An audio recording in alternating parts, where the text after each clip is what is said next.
Ginori e-bike 72 volts and 32 amp hour ang i-assemble natin for today's video.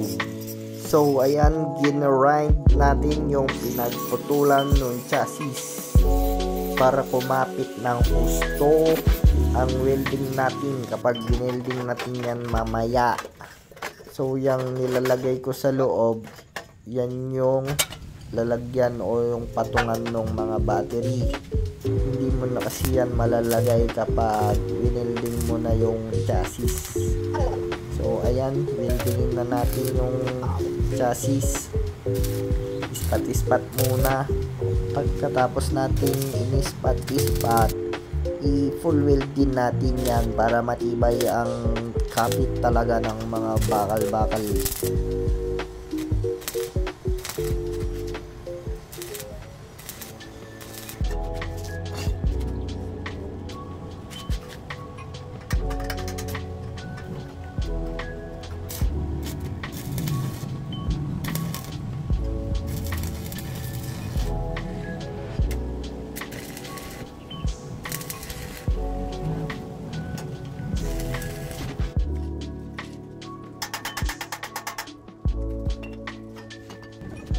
So ayun guys, natapos na tayong mag welding. Ilagay naman natin itong front shock nya na kulay orange. So ayan, ilagay muna natin, itindig muna natin. Tapos yung swing arm na, yan nga palang swing arm na yan guys is naka plus na yan, hindi na yan stock. So ayan, next natin dyan is yung gulong niya sa likod. So yan pala yung mismong makina niya guys, yung gulong natin sa likod. So ayan, ikabit na natin yung shock niya sa likod. So ayan, katapos niyang shock sa likod, yung gulong naman sa harapan. So ayan, nagpatulong tayo kay mama. Mama, anong ulam? So ayan guys, ikabit na natin yung butterfly niya sa itaas. And then isunod rin natin itong manubila. Katapos ng manubela guys is yung preno na natin sa harapan. So ayan guys, mayroon siyang epoxy na sobra-sobra. I-port lang natin, nagabasin natin para mag-flat yung surface niya para naswak yung tornilyo. Yun, pwede na. Yun, so ayan guys, ilagay na natin yung tapalodo. And then next natin dyan is yung gauge nya. Katapos naman yung gauge na yan, yung preno na sa likuran. Next naman is yung bracket sa harapan. Yan yung humahawak sa headlight natin.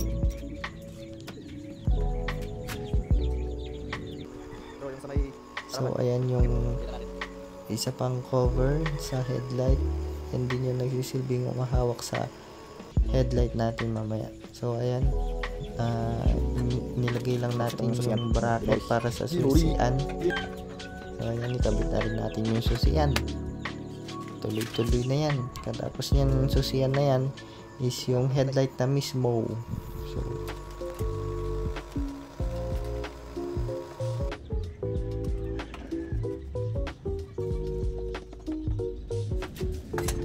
pinturahan naman natin yung mga winelding natin kanina.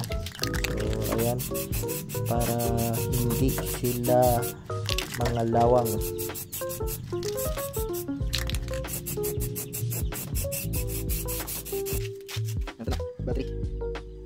Ilagay na rin natin yung 6 na battery. So ayan guys, kada battery is 12 volts siya. Kaya siya naging 72 volts kasi 6 siya na battery. Tapos guys, yung connection yan is series, negative to positive, positive to negative.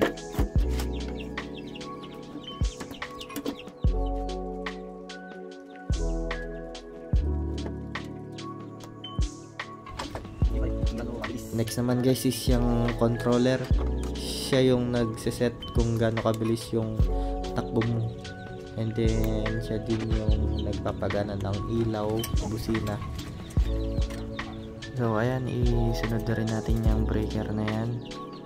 And then katapos yung breaker na yan is yung DC converter, 72 volts to 12 volts. Katapos naman yan is yung alarm nya. Check na natin kung gumagana.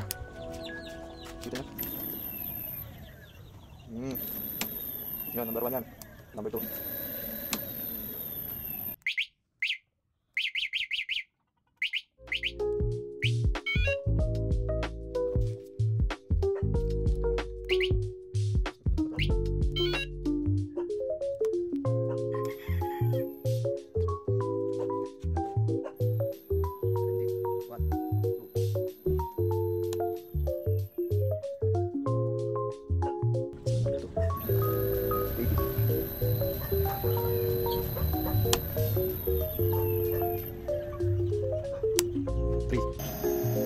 Limit 99.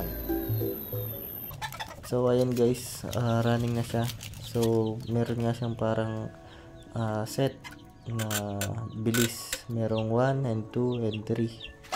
So ayan, nilagay na rin natin yung mga humahawak sa battery para hindi sila mag-alog-alog. And then katapos niyan guys is ikabit na rin natin itong mga fairings niya, yung bangka, araro, footboard at yung sidings.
So may konti lang tayong babawasan dyan sa may upuan kasi tumatama siya sa may breaker. Yung pag switch niya sa breaker tumatama. So ayan, okay na yan. Katapos niyan, ilagay na natin yung upuan para matapos na. Ayan na nga, inabot na nga tayo ng gabi. Testing ko lang para mapawi yung pagod ko. So ayan, successful ang pagbubuo natin ng e-bike. Kaya i-montage muna yan.